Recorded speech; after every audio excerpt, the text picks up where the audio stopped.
So Princess Anne just stopped a ceremony. Not a state banquet, not a diplomatic reception, a cadet anniversary, the kind of afternoon that runs on polished shoes and laminated schedules, 3 photographs, 1 handshake line, home by 4:30, except this one did not end that way. This one stopped in the middle. And what stopped it was 6 names. And the part that I genuinely cannot stop thinking about is not the confrontation itself. It is the document that ended it, a folded piece of paper carried inside a teenage cadet's ring binder. Between a fuel claim and a catering invoice from 1999, hold on to that detail, it comes back. And when it does, it changes who holds power in the room. That is what we are unpacking today.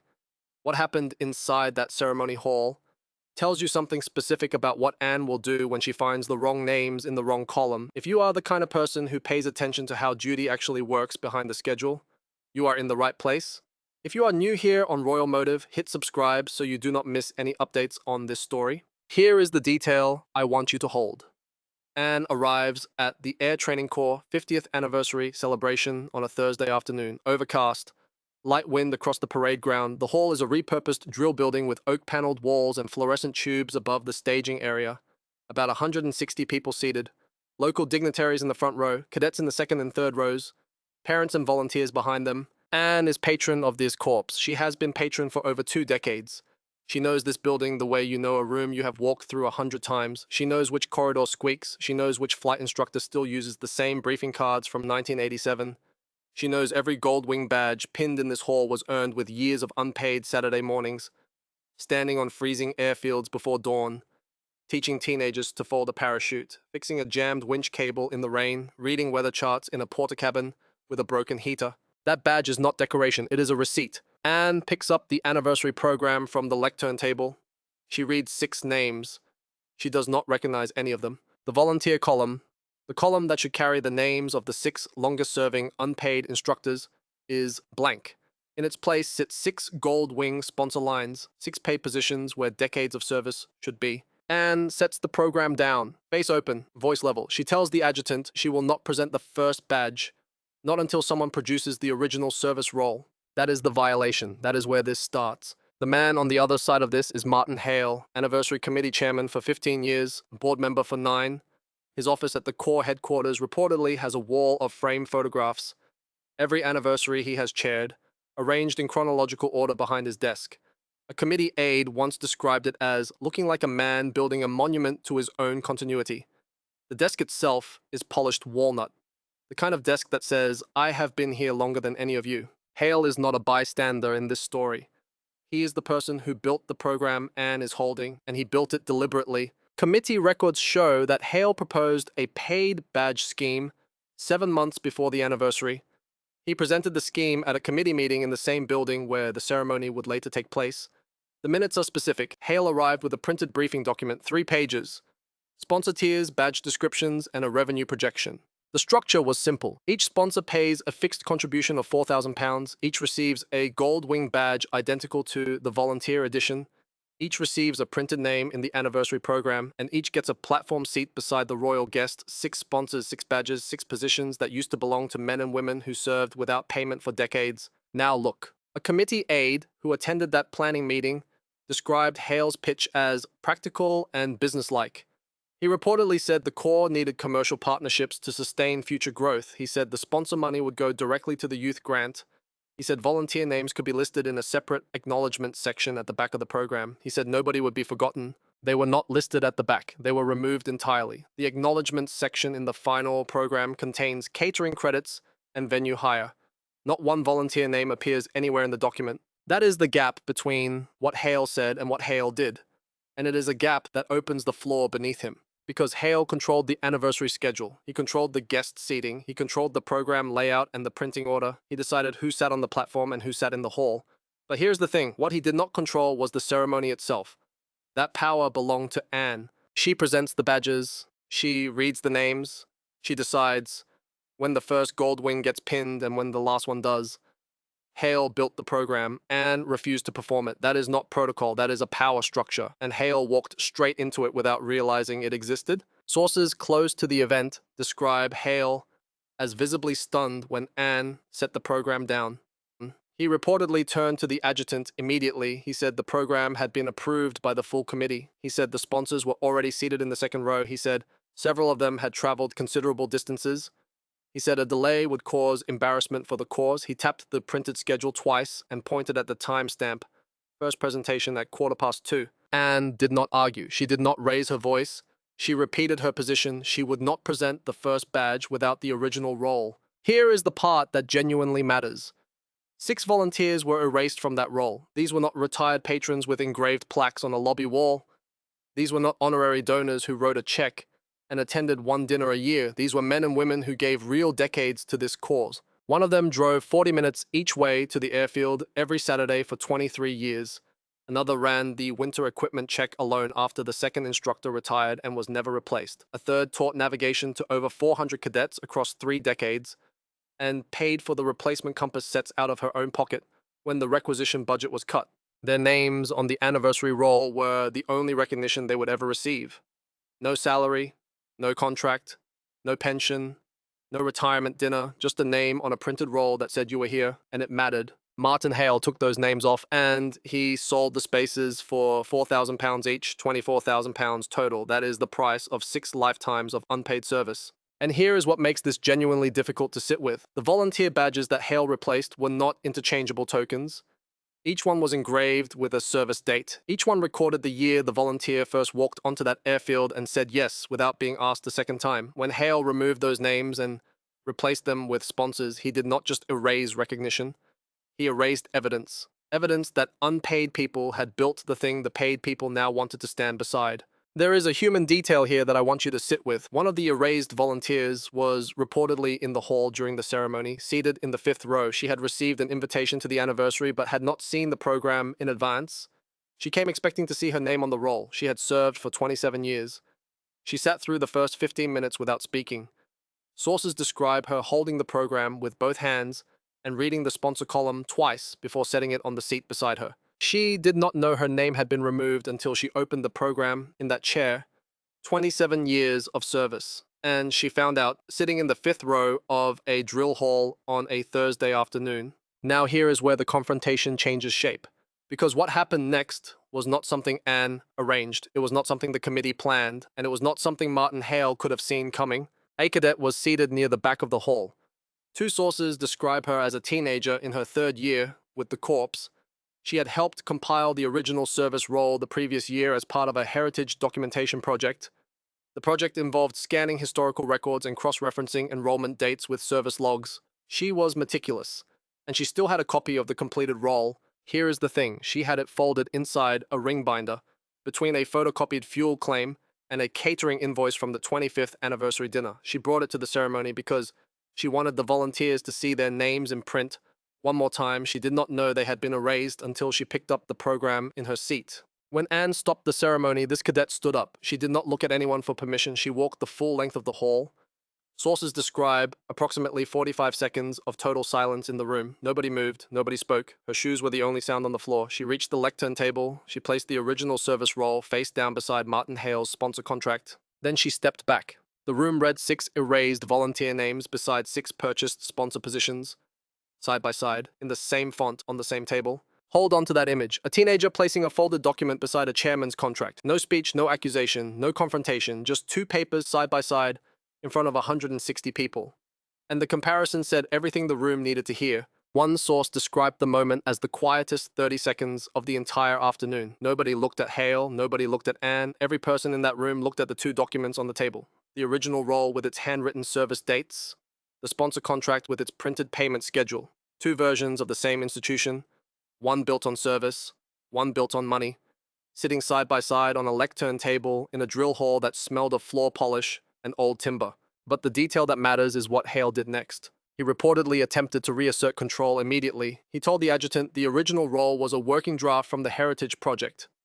He said the committee had revised it during the sponsorship restructure. He said the cadet had no authority to interrupt a formal program. He straightened the sponsor contract on the table, as if she had displaced it accidentally. Then he turned to the room and delivered what multiple sources describe as a direct threat. He said the sponsors' contributions had already been allocated to the youth grant.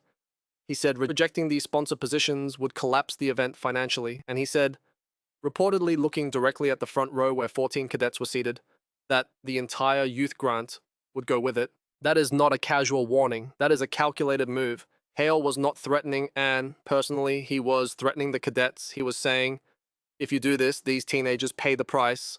Their summer flight training at the regional center, their equipment fund, their futures in the program. Anne-eyed reportedly leaned toward Anne and whispered that the grant funded summer training for 14 cadets.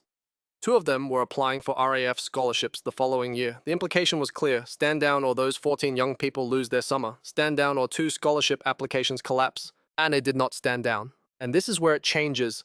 Within 40 minutes, procurement records surfaced inside the room, emails between the committee treasurer and the Air Training Corps National Office. How they reached the adjutant's desk is genuinely unclear. One account says the cadet's ring binder included a printout of the funding approval alongside the service roll. She had filed it as part of the Heritage Project without knowing what it meant. Another account says the committee treasurer provided the emails directly. Sources describe her hearing Hale's threat about the youth grant from across the room. She reportedly stood without speaking, walked to the committee office at the back of the building, and returned 4 minutes later carrying a manila folder. What is clear is what the emails said. The anniversary ceremony was fully funded before Hale created the paid badge positions. The youth grant was approved in January. The application was submitted the previous autumn. The sponsor money did not arrive until April. The two budgets had no connection. The grant was never at risk. Hale built a threat out of money that was already secure. He told a room full of cadets their summer depended on those sponsors. The procurement record said it did not. That is not confusion. That is not a misunderstanding. That is leverage built from a lie. I want to be fair here. One reading says Hale genuinely believed the sponsor money would expand the program rather than replace the volunteers. But the procurement record showed the expansion was already funded. The sponsors replaced what was already paid for, not what was missing. And that is the moment Martin Hale lost the room. Not when the cadet placed the roll on the table, not when Anne refused the first badge. The room turned when the procurement emails proved the grant was safe, because that meant every word Hale had said about the youth grant collapsing was either wrong or invented. And in a room full of teenagers who had just been told their summer was at risk, that distinction stopped mattering. What happened after the procurement email surfaced was not a negotiation. It was an institutional correction. The Cadet Council, the elected body of senior cadets, held an emergency floor vote. They met in the corridor outside the hall, concrete floor, strip lighting overhead, an equipment cupboard propping the fire door open, 11 cadets standing in a semicircle with their programs still in their hands. They voted unanimously to restore the original service role to the anniversary program. 6 volunteer names returned. 6 sponsor positions were moved to a separate acknowledgement section at the back. Then the charity board acted. This part happened away from the ceremony hall. In the committee office at the rear of the building, a room with a laminate table, 3 metal filing cabinets, and a window looking out over the equipment shed. 3 board members sat down. They placed the procurement record on one side of the table. They placed the original roll beside the revised program on the other side. And they moved to strip Martin Hale of 3 things: his ceremonial gold wing, his anniversary chair, and his deciding vote on the board. Honestly, Hale had sat on that board for 9 years. He had held the gold wing for 11. He had used both positions to build the sponsor program that erased the volunteers. Both positions gave him authority over how the Corps presented itself. Both positions gave him a say in who was recognized and who was not. And both positions were taken back in the same afternoon in a room that smelled of filing cabinet dust and instant coffee. Sources described the moment Hale surrendered the wing as completely silent. No shouting, no argument, no walkout. He unpinned the gold wing from his lapel. He placed it on the laminate table. He stood. He left the room without speaking. An aide picked up his papers and his coat and followed him to the car park. The door closed behind Hale with a click that one board member described as the loudest sound she had heard all day. The gold wing sat on the laminate table for almost an hour before someone placed it in the chairman's box. The leather presentation case that had been prepared for Hale's own anniversary recognition. The box had his name embossed in gold on the lid. Now it held the wing he had used to sell someone else's service. A chairman's box with his name on the outside. His surrendered wing on the inside. That is not punishment as spectacle. That is punishment as inventory. Meanwhile, the Cadet Council voted to convert the entire sponsor fund, every pound of it, into 6 named scholarships.